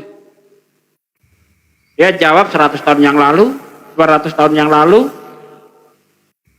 Tapi tidak ada 1400 tahun yang lalu. Al-Quran menjelaskan, Walladzi khalaqas samawati wal ardo wasamsi wal qamar fi falaki yasbahun. Walladzi khalaqas samawati wal ard. Dialah yang menciptakan langit dan bumi. Wasamsi wal qamar, matahari dan bulan. Fi falaki yasbahun. Dari kata sabaha yang artinya bergerak. Mereka beredar pada garis edarnya masing-masing. Bibel ada kayak gitu? Ada, bos. Ateis bisa bantah? Nggak bisa. Sejak kapan manusia mengetahui bulan itu memantulkan cahaya matahari? Silakan ateis jawab. Sekian tahun yang lalu, 50, 100, 200, Al-Quran 1400 tahun yang lalu, surah Yunus ayat 5. Allah yang menciptakan matahari sebagai pelita, dan bulan adalah cahaya yang dipantulkan, dari kata nuron, cahaya yang dipantulkan. Bagaimana dengan Bibel? Menurut Bibel, bulan memiliki cahaya sendiri. Ya, matahari memiliki sinar sendiri. Tuhan menciptakan dua benda yang sangat besar di cakrawala untuk menerangi bumi. Benda yang lebih besar menguasai siang, benda yang lebih kecil menguasai malam. Berarti matahari, benda yang lebih besar itu sebagai penerang di hari sebagai benda penerang di siang hari, bulan yang lebih kecil sebagai benda penerang di malam hari. Artinya memiliki sinar sendiri-sendiri dong. Al-Quran salah atau Bibel yang salah?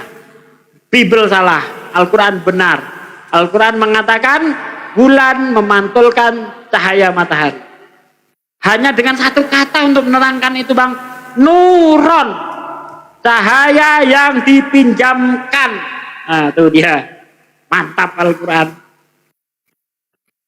Satu kata bisa menerangkan bulan memantulkan cahaya matahari. Dari kata apa? Nuron. Selesai. Hebat Al-Quran. Bahasa Al-Quran itu indah, bro. Saya hafal Bibel. Hafalan Bibel saya belum ada yang mengalahkan seorang pendeta, belum ada yang lain. Tapi saya nggak tertarik sama Kristus. Kenapa? Karena isinya kontradiksi. Belum kontradiksi antara dengan ilmu pengetahuan, kontradiksi antara ayat dan ayat, dan macam-macam. Al-Quran, subhanallah, satu ayat pun tidak ada yang kontradiksi, tidak ada satu ayat pun tidak ada kata yang sia-sia, satu ayat pun tidak ada kata yang membuat kita berpikir aneh-aneh, berpikiran jorok. Tidak ada. Coba kalau Anda baca dalam Yesus 23. Berfirmanlah Allah kepadaku, hai anak manusia, ada dua orang perempuan muda, yang tua namanya Ohola, yang muda Oholiba. Pada masa mudanya ia bersundal di Mesir. Di sana ia bersundal, susunya dijamah-jamah, dada keperawanannya dipermainkan. Apa ini? Coba kau baca, anakmu, anak gadismu suruh baca itu. Gimana coba? Al-Quran suci. Tidak ada satu kata pun ayat yang membuat kita muak, membuat kita jijik, nggak ada. Kau baca Bibel di dalam 2 Raja-Raja 18 ayat 27. Coba. Haruskah kata-kata ini ku katakan kepada tuanku, bukan kepada mereka juga yang duduk di atas tembok, yang sedang makan tai dan minum air kenyangnya sendiri? Coba kau baca di restoran, kalau kau nggak dilempar piring sampai bonyok kepalamu. Baca itu ayat. Ambil ayat Al-Quran, kau pilih mana saja, nggak usah Arabnya, terjemahannya, kau baca dimanapun saja boleh. Adakah ayat Al-Quran yang kau baca bisa membahayakanmu? Kau ambil, acak silahkan. Kau baca di pasar sana boleh, dimanapun. Adakah ayat Al-Quran yang bisa membahayakanmu? Tidak akan ada. Tapi siapa orang Kristen berani baca ayat yang baru saya sebut? Baca di restoran, apakah Anda aman? Paling tidak Anda diusir. Nggak sampai dilempar piring, diusir lah kau. Wah, pergi. Bikin jijik aja kau kan. Buktikan kepada saya Al-Quran. Dibaca dimanapun aman. Bibel kau baca itu bang. Nggak aman kau. Kau Jangan baca sama anak perempuanmu, mental anakmu nggak aman. Drop itu mentalnya.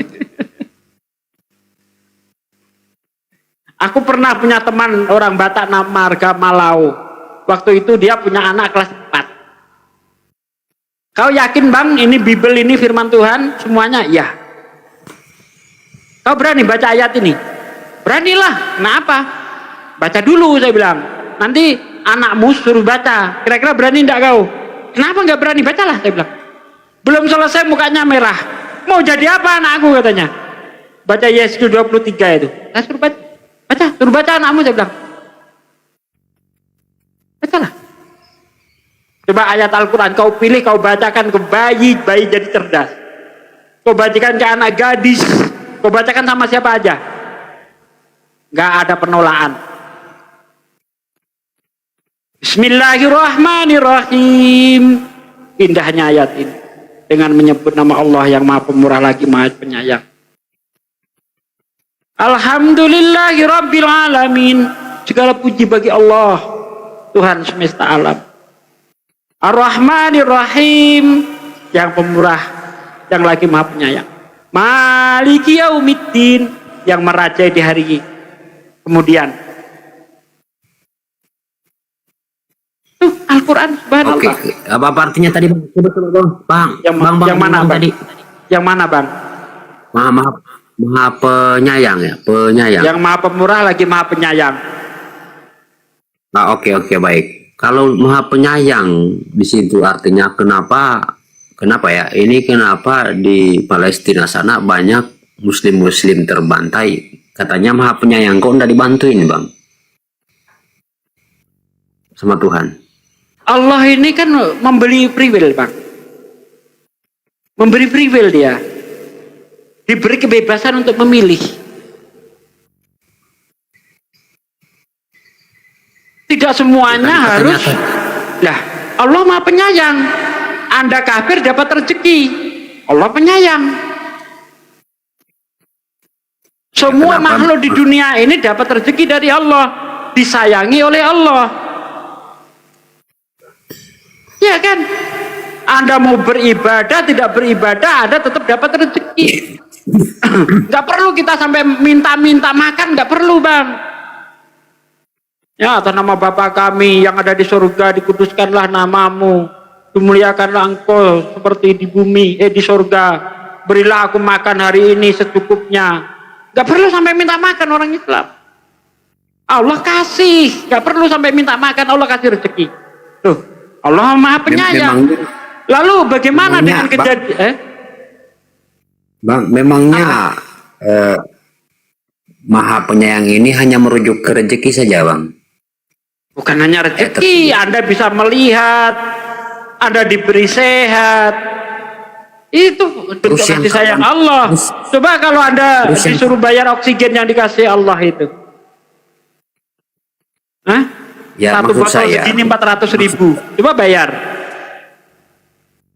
Maksud saya bang, kalau Tuhan maha penyayang, kenapa yang terbantai dulu? Udah jangan terlalu banyak. Oh, diulang-ulang itu bantai-bantai. Ya enak. Kena nanti. Iya kan sudah saya bilang itulah salah satu dari free will manusia. Mau berbuat jahat silahkan, mau berbuat baik silahkan. Ada konsekuensinya. Berbuat jahat balasannya neraka, berbuat baik balasannya surga. Ini bukan terkait dengan kasih sayang, bukan. Kalau coba saya sekarang gini tanya sama Anda, Tuhan Anda maha penyayang enggak? Saya tanya ganti bang. Ini loh Pak D yang dimaksud itu. Bentar Bang Adi, biar dia jawab dulu Bang. Tuhan Anda maha penyayang enggak? Bang. Bukan mikir Halo Bang. Bang. Jawab dulu Bang. Bang. Ya penyayang. Maha penyayang. Kenapa ketika anaknya dibantai diam aja nggak ditolong?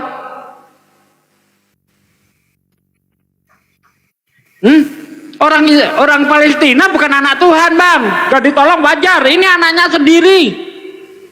Yesus Itu kan katanya anak sudah Tuhan. Dibantai kok gak ditolong, Itu kan- Bang. Itu kan sudah dinubuatkan dia mati seperti Bukan, saya nggak berbicara masalah nubuatan, kita berbicara masalah kasih sayang. Orang Palestina bukan anak Tuhan. Wajar mereka nggak ditolong. Sekarang anaknya sendiri ditelanjangi, diludahi, dipermalukan, salib sama orang-orang kafir Roma itu. Kenapa nggak ditolong? Katanya Maha Penyayang. ya. Ya kan sudah dinubuatkan. Apa Udah lah Pak dia? deh, itu. nggak ada ilmu kalau ditanya dia Pak deh. Percuma. Saya jawab free will. Sesuai. Ya kalau untuk Palestina itu, lu jangan pikir orang yang mati itu mati beneran, hidup. Mereka itu ajang syahid, dan mereka itu takdirnya seperti itu, dan sudah menjamin mati syahid surga tempatnya. Ya, jadi bukan berarti tidak menyayangi, ada jalannya masing-masing bro. Ya, untuk saudara kita yang ada di sana ya. Jadi di sana itu syahid. Itu bro. Ya kalau berbicara takdir seperti itu berarti juga Yesus ditakdirkan seperti oleh dirinya sendiri. Ya kenapa nggak bisa?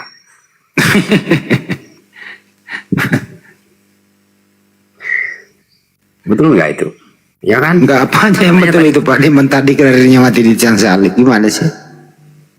Berarti bunuh diri. Ya bukan takdir kan ini. Nah, katanya Kan dia berbicara- menakdirkan dirinya sendiri Ya iyalah. untuk mati. Berarti bunuh diri dong. Saya bisa nggak nakdirkan saya mati bunuh diri? Bisa lah. Itu yang dikatakan bunuh diri, Bang. Itu hanya mencakup kepada manusia. Yesus bukan manusia rupanya. Kenapa? Yesus bukan manusia berarti. Ya memang kalau dagingnya ya manusia, Bang. Nah. Jadi yang bukan manusia apa? Apanya yang bukan manusia, Bang? Ya roh yang di dalamnya, Bang. Oh, rohnya bukan roh manusia. Ya.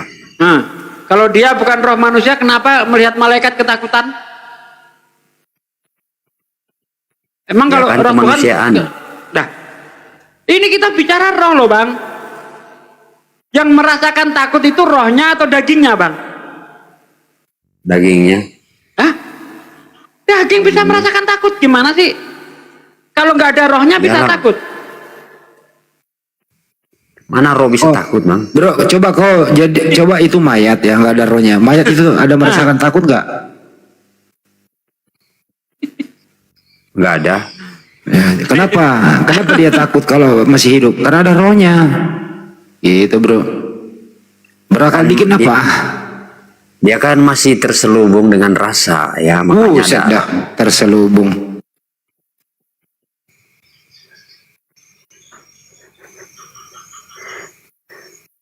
Lanjutlah Bang Andi. Berakal dikit bro, jangan terlalu beriman buta Malu Udah berapa Bang contoh Iman. tadi dikasih Pak Desugi lu. Kok kamu nggak mau berakal dikit?